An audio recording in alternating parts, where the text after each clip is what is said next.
ख्वाहिश भले छोटी सी हो, लेकिन उसे पूरा करने के लिए मन का जिद्दी होना बहुत आवश्यक है। सुप्रभात विद्यार्थियों, हिंदी की कक्षा में पुनः आपका स्वागत है। विद्यार्थियों, आपको मैंने वीरवार के वीडियो में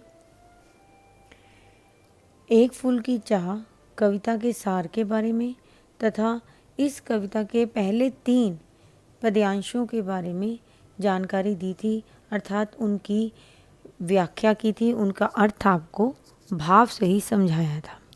उसके बाद मैंने आपके कल के वीडियो में मैंने आपको इसी 3 पद्यांशों के वस्तुनिष्ठ प्रश्न उत्तर यानी कि बहुविकल्पी प्रश्न उत्तरों की असाइनमेंट भेजी। आज हम पुनः इसी अध्याय के आगे के जो पद्यांश हैं, चतुर्थ, पंचम, छठा और 7वां तक की व्याख्या के बारे में मैं इसी अध्याय के बारे में आपको समझाऊंगी। आइए आरंभ करते हैं। क्रमश कंठशीन हो आया, शीतल हुए अब ये तारे सारे, बैठा था नव नव उपाय की, चिंता में मैं मन मारे, जान सका न प्रभात सजग से, हुई अलस कब दोपहरी, स्वर्ण घनों में कब रवि डूबा, कब आई संध्या गहरी।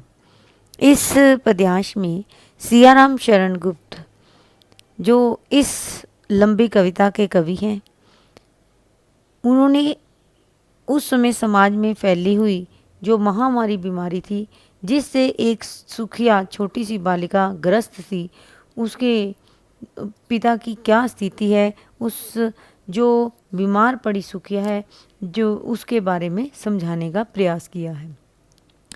कंठशीन हो, कंठशीन का गले की आवाज़ का रूंघना, स्वर्ण घनों में सोने का रंग धारण किए हुए बादल। ठीक है, ये मैंने रेखांकित किए हुए हैं शब्द।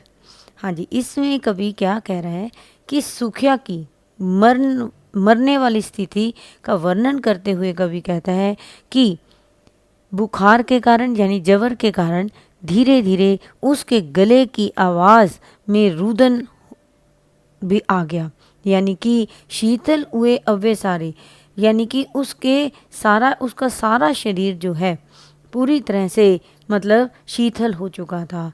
बैठा था नव नव उपाय की, चिंता में मैं मन मारे।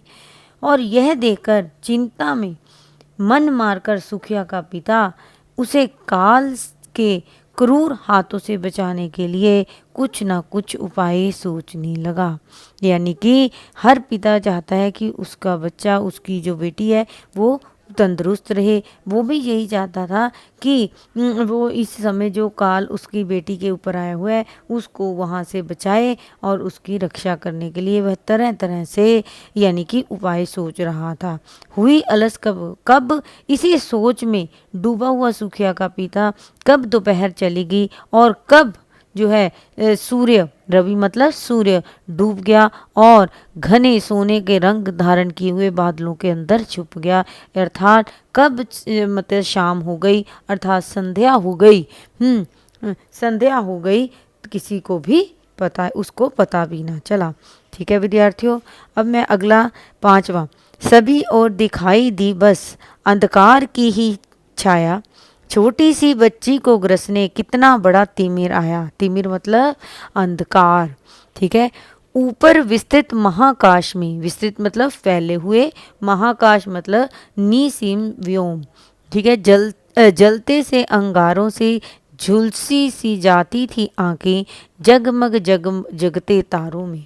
इसमें कवि क्या कह रहे हैं, कवि ये समझा रहे हैं कि सुखिया के पिता को चारों ओर मौत की छाया ही दिखाई दे रही थी। उसे ऐसे लग रहा था जैसे मौत उसकी बेटी को मतलब ले जाएगी। उन्हें घिरती हुई रातों के काले साए को देखकर ऐसे लग रहा था मानो उस छोटी सी बच्ची को महाकाल का जटिल जाल तिमर यानी अंधकार के रूप में डसने आ रहा हो। पिता सुखिया के पिता को आसमान में चमकते तारे भी जलते हुए अंगारों के समान प्रतीत हो रहे थे।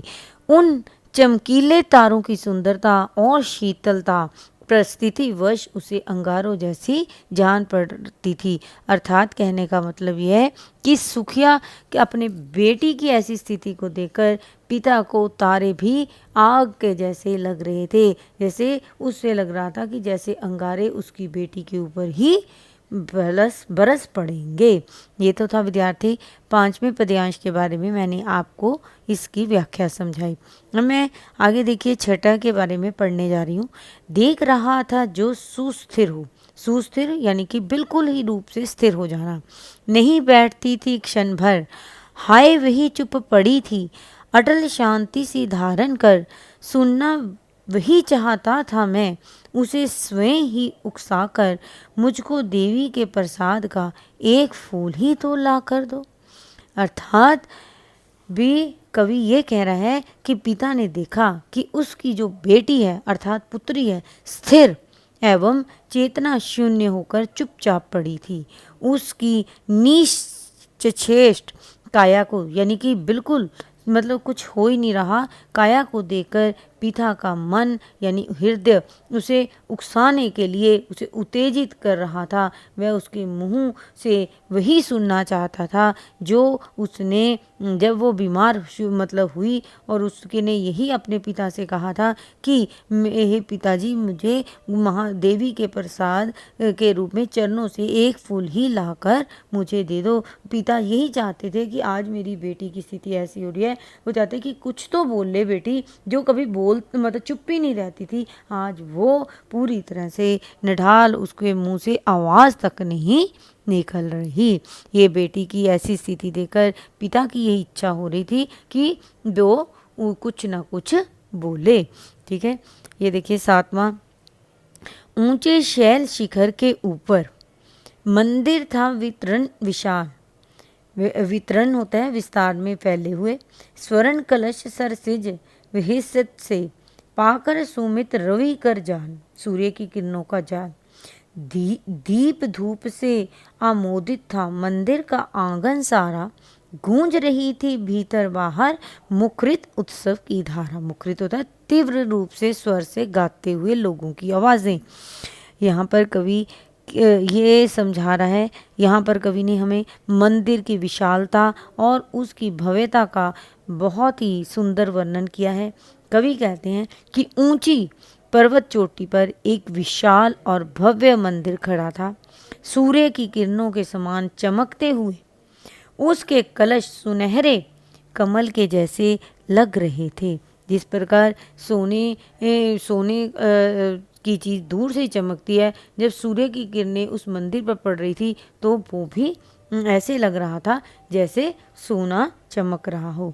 मंदिर का संपूर्ण यानी मंदिर के अंदर का पूरा आंगन जो था धूप दीप की सुगंध से आवृत यानी कि चारों तरफ सुगंध ही सुगंध आ रही थी।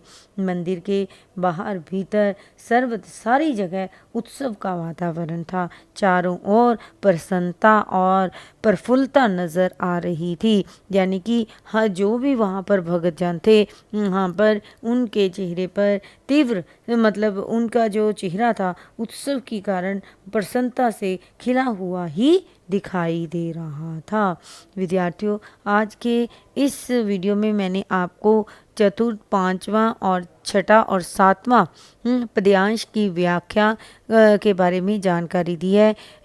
विद्यार्थियों, इस वीडियो को ध्यान से सुनना और इसको समझने का प्रयास करना। कल के वीडियो में मैं आपको इसी अध्याय से आगे की जानकारी दूंगी। घर रहें, सुरक्षित रहें। धन्यवाद।